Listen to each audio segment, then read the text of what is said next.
Hey, what's going on, guys? Thank you so much for tuning in to yet another episode of the Sports Muse podcast. I am your host, Kevin Brumley.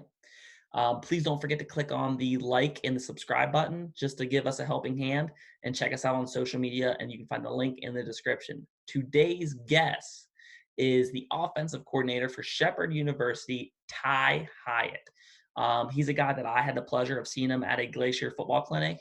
I just thought he was a really insightful guy. He's really down to earth, had a lot of really good ideas. So I'm really excited to get to have a conversation with him. All right, guys, on the show, like I said, we have offensive coordinator and quarterback coach for Shepherd University, Tye Hiatt. Tye, how you doing today? Hey, good, Kevin. How are you? Not too bad, hanging in there with all this pandemic. Yeah, Um, right. so I want to start with this. How did you get into coaching? Like, tell me about like your journey of from a player to a coach. Yeah, so little thing, I've been coaching out east now for 10 years. Originally I'm from Oregon, and the town that I grew up in, it had one red blinking red light, no other stop signs. It was at the very end of everything else. And so, growing up, sports was just a huge deal. It was probably like a lot of small schools in West Virginia, PA, where it's like you're a three-sport athlete. You play football, basketball, baseball, and it was just a huge part of your life. And kind of growing up, I always knew that I wanted to be in sports some way, somehow. I didn't know specifically it'd be coaching or whatever the case may be. I just knew that I wasn't good enough to keep playing, so I wanted to stay in the game somehow. And this was the best opportunity to do it. Because I think as an athlete, you just have that competitive nature, that competitive drive within you. And so coaching is a great way to maintain those relationships, build relationships, and then still be competitive, even though you're maybe not necessarily on the field. Sure, and I've always kind of come from the philosophy of, like, the guys that good and they could play the game but weren't good enough to make it big time make the best coaches, because they kind of get the struggle of the usually limited athletic ability, or whether it's a size differential. But like, I mean, we look at Mike Singletary when he coached the Niners for a while. Wasn't a great coach, great linebacker, wasn't a great coach. Yeah. I think it is one of those things where Hmm. a lot of times those great coaches are the guys, like Bill Cowher. He was a special teamer, essentially, but he was a great NFL coach. So I think that's interesting you said that. You said you've been coaching for 10 years. Even in a small 10-year span, Yeah. we've seen the game evolve a ton. How do you try to keep up with the adaptations, and what have you seen when you started coaching, or even from when you were playing to what you see now? Yeah, it's kind of interesting to think back, like as you get older, sometimes you don't realize, you think that you're always young, but then you look back and all of a sudden years just kind of start adding up. And I remember my freshman year of college in 2004, it was still kind of a normal thing where you would have 3 practices a day during training camp. You would practice in the morning for 2 hours, you would do a special teams practice in the afternoon, and then you would do another 2.5 hour practice a night. That was kind of the way it was. And so I would say probably one of the biggest things for me through coaching is that, I got in 10 years ago, and, I had a couple coaches, older coaches on staff who were awesome coaches, great experience mentors to me. But I mean, like, they would tell me stories about how before, even when I was playing, like you're talking back in the 70s, 80s, 90s, just how practices were so long and drawn out. And now I think kind of what you're seeing is that, there's some very good athletes, tremendous athletes that are playing outside of practice to help you gain an edge as far as whether it be like scheme, knowledge, technique, all those type things. And so I think probably one of the biggest things that you see is that there's maybe less practice time right here as far as practices, maybe less practice opportunities. Like the NCAA came out a few years ago and said that, no more 2-a-day practices, you're going to fit everything in one day. And I actually think it's better for the game. I don't think that you've seen, if anything, I don't think there's been a drop off. I think the product is probably just getting better and better. And so it's been an adjustment, and especially like in times like right now with everything going on in the world. I mean, there's still ways that we can meet with our players and talk football and check up and do everything kind of like what we're doing now, video conferencing and everything else. I mean, there's been a lot of changes, but I think they've been good changes. So you think everything's going pretty smooth as far as right now that you're not able to meet with your players? You think everything's going pretty well? Yeah, for the most part, I think that it was a tough transition because like at Shepherd, we actually got two spring ball practices in before we left for spring break, and that was kind of when COVID-19 started. Everything started taking over, and shelter in place and all those type things. And like we're pretty fortunate to live in a day and age with technology that where we can check in with our players. Like the big thing for us has been phone calls, video conferences, text messages, just like we're actually in the middle of finals right now. And so first and foremost, making sure that finals are going well, that they're staying on top of academics, as well as the football. Yeah, we're missing the repetitions in practice and those type things, but we're still able to get as much as we can in the otherwise. So I mean, it's kind of one of those things where the situation isn't great, but if you have the right mindset to try and make it work, you're going to find a way to get it done. Sure. And, just kind of talking about how the system is changing. I remember growing up and through middle school and even ninth grade, I'm playing in the wing T offense. And now it's non-existent. You very rarely see it in the high school level, and you're never going to see it anymore in bigger levels. Yeah. So it's definitely interesting. As a younger coach, when you started getting your feet wet as coaching, how much difficulty did you have getting the older coaches who were kind of stuck in their way? And, as far as this past decade, we've seen the game change a ton. How hard was it for you to kind of see it transcending and trying to get them to kind of change their ways? Because a lot of times coaches get stuck in their old ways of thinking. Did you have difficulties getting respect as a young coach? Yeah, I mean, I definitely think there's always kind of that struggle of, as a young coach, as you kind of want to make your mark. No different than being maybe a freshman on a team with the varsity players. Like you kind of want to make your mark and let them know who you are and everything else. I think probably one of the best things for me personally is, like I said, I grew up out in Oregon, small town. I grew up on a cattle ranch, and so kind of really didn't have a choice but to every day is to show up and work and kind of get that work ethic. And I think that was kind of one of the things I was blessed with, just as far as when I got into coaching. I kind of knew, hey, like for people to really gravitate to you and respect you, just show up every day and do the best that you can, and kind of have that mindset of like being a servant leader type deal. And and the game has evolved. Like there's still there was coaches that I kind of grew under, like started going my wings under, that were very much hey, let's line up in the I formation and pound the football and those type of things. And I think that there's a ton of merit to that, don't get me wrong. But the game has evolved. Like here at Shepherd, we're pretty fortunate with our quarterback. He's one of the best players in Division Two. We've got a lot of really good skill players around him, and so we do it a little the other way, where we throw it quite a bit. So it's the game does evolve and everything else. And I think you see too with a lot of coaches, though. I think that's something that's tremendous just in football in general, is that people are willing to share ideas and to change and just really adapt, because the game is adapting. And if we want the game to continue to grow, it's going to kind of go away from that, like you're saying. And when you grew up in the wing T, it's kind of going away from that mindset to where it's no more athletes out in space and a little bit less contact, those type of things. And I think that's great for the game. Yeah, and I completely agree. And I think one of the biggest things that we've seen like over, the past handful of years is it's not necessarily how you said lining up in the I formation and it's 3 yards in a cloud of dust.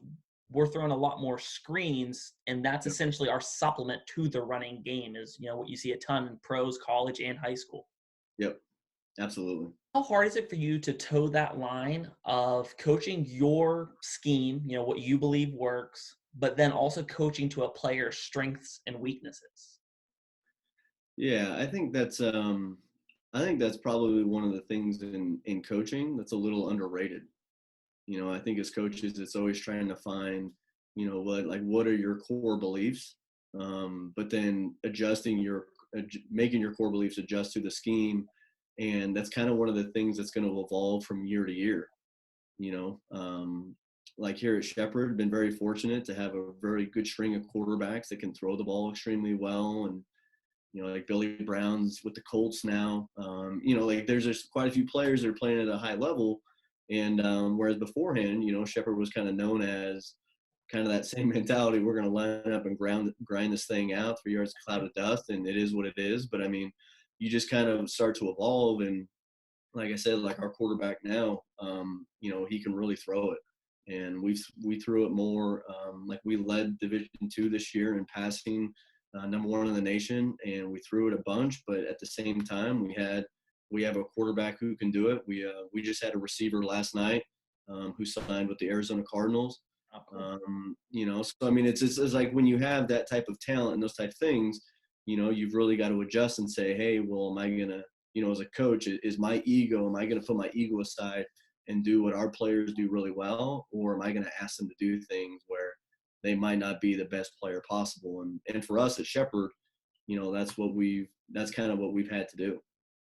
Yeah, and I completely agree with you. And it's the idea of like it's a little bit different on a college and professional basis because you pick who's going to be a part of your scheme. But so often you see people that's like, hey, I've had success with this system. You're going to fit into my system. And I just Yeah. don't think that's the mentality you should have for a winning team. I know personally for our high school team, we have a quarterback right now who's, he's young as far as, playing quarterback. So his reads are a little bit slow. His arm talent, he's got good arm strength, but not the most accurate, but he's a hell of a runner. The kid can run the ball. So, we've done a good job of running more veers and, read options and speed options and letting the kid play to his strengths rather than going, hey, man, we're going to run the air raid and you're going to have to learn to do it. Yeah.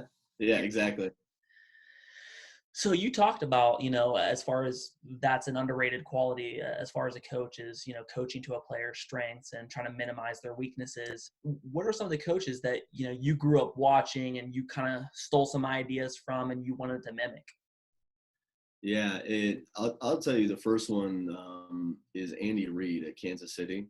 So, Yeah, I've always been a big fan of his. When he was with the Eagles, he's always been someone that I personally have always studied.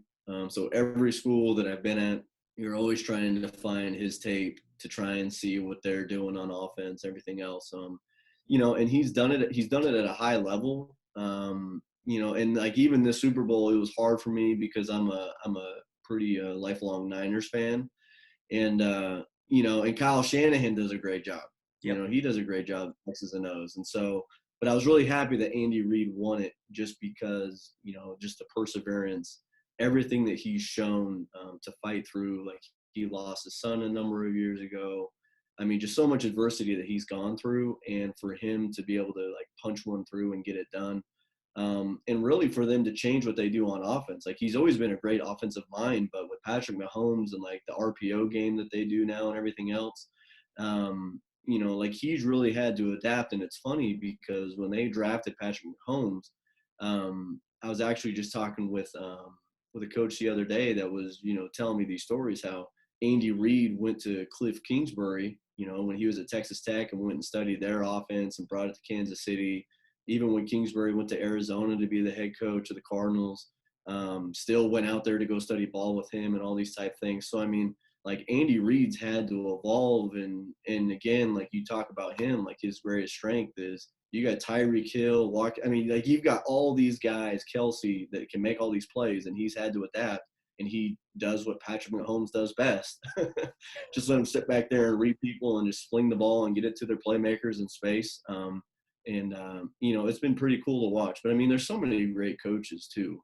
Like I've worked for some really great head coaches. I work for Ernie McCook right now. He's been at Shepherd a long time. Done a lot of great success here at Shepherd. I cut my teeth in coaching. I was with Delane Fitzgerald, who's at Frostburg. Phenomenal football coach, and Frostburg's doing really well. So I think I've been fortunate to really be around some good coaches who do it the right way. and really want to help kids grow. But like you said with the Andy Reid thing, is Andy Reid's not a young guy in this game, but he never Mhm. stopped his evolution. A lot a lot Yeah, of times you see what you see in coaching, and it's unfortunate, is you see ego. And he's a guy that never let his ego get in the way. He's going, I'm gonna go to a college coach who's, people were kind of mad about the Cliff Kingsbury signing, in the NFL because he wasn't a successful yeah, college coach. But he goes to him, goes, hey man, if I can learn something, I'm gonna learn it.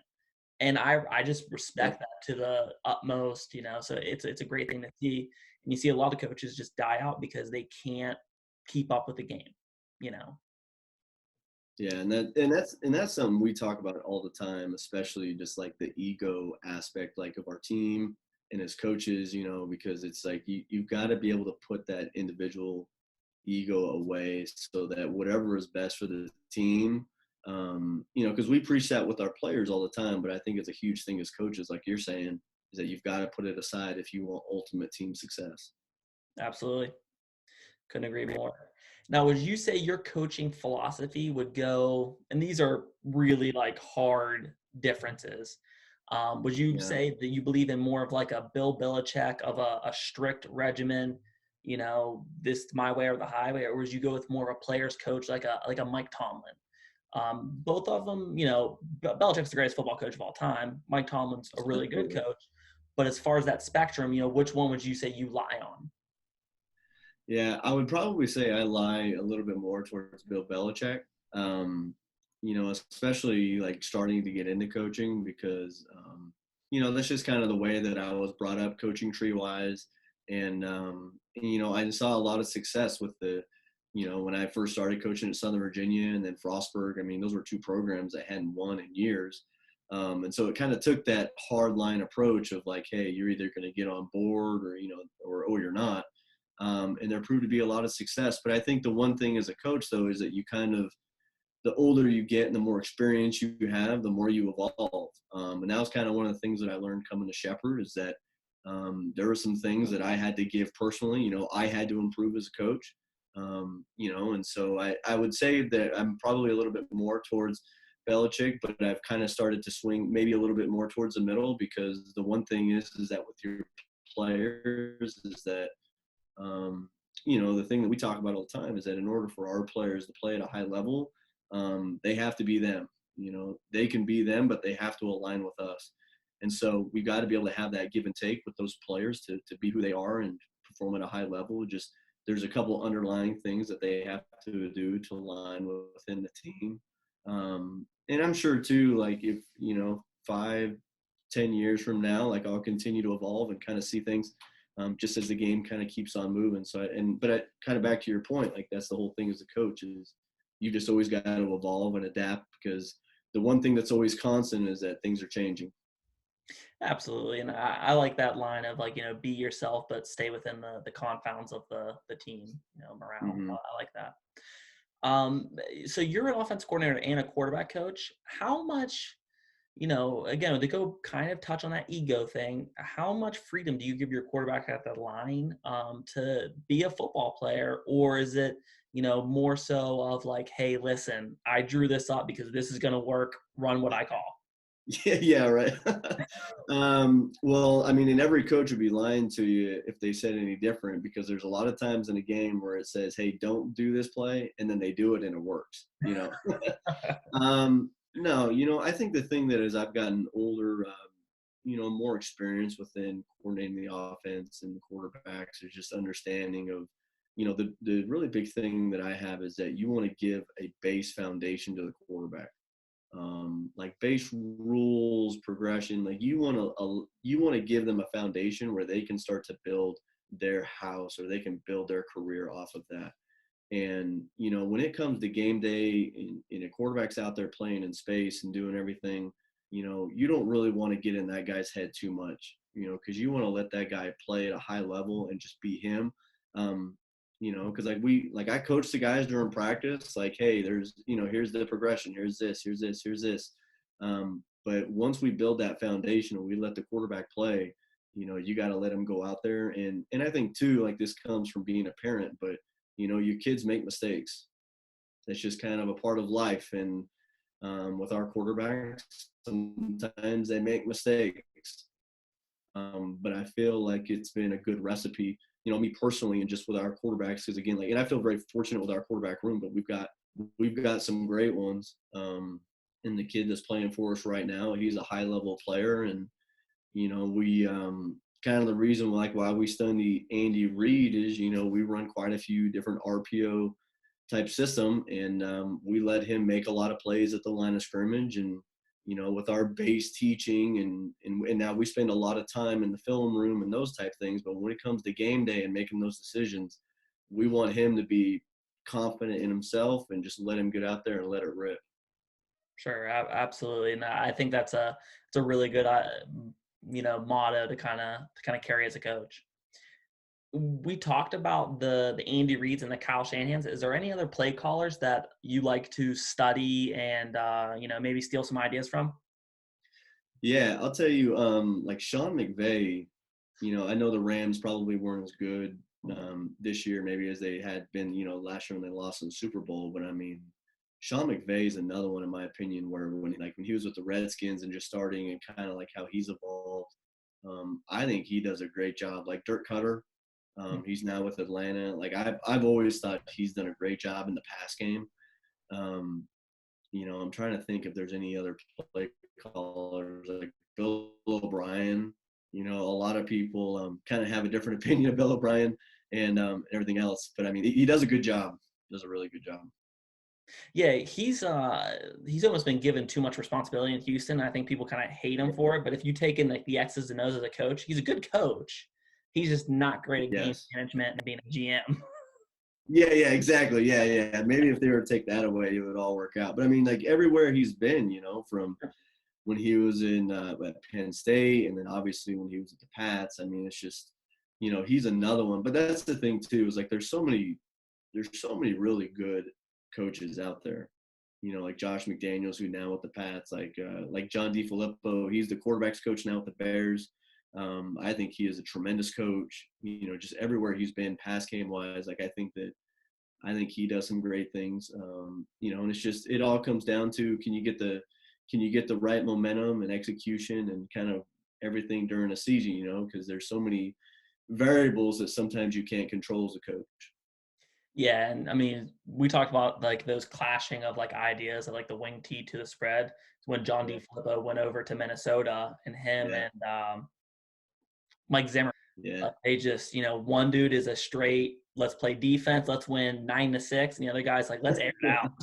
yeah, exactly. Yeah, and that's the whole thing. I think is it's all about the right mesh, the right cohesiveness, and that's probably why Bill Belichick's probably going to go down as the greatest coach ever because, like, I wouldn't say that the Patriots are the most talented team year in year out, but they find the right players that fit who they are, that fit that role, and that's what it's all about. Is that you find the right pieces within your puzzle, and if you can make that core strong, you have a chance to be successful consistently year in year out. Yeah, I mean, Belichick knows exactly who he is, and he knows exactly what he wants. And Mm-hmm. they go out in the draft, and they get these guys that you're like, oh, that seems like a reach, but it's not a reach because he's perfect for that system. He might Yeah, not flourish in, New Orleans, but in New England, Kyle Van Noy's, a bad dude. Goes somewhere else, yeah, mediocrity. Um, yes, exactly. what is your end goal as far as coaching football? Like, what do you want to achieve? I think a lot of coaches ultimately would love an opportunity to be a head coach at some point in their career. Like that's a personal goal of mine is that someday I would love to be a head coach of a small college football program. Like I don't know if I ever have any desire to make it, to try and get the NFL level or even Division One. Like if those opportunities came, I think that'd be great. But I've just had so many great experiences with being from the Division Two, Division Three, NAIA level, where you can just make such an impact on the lives of the young men and the campus around you.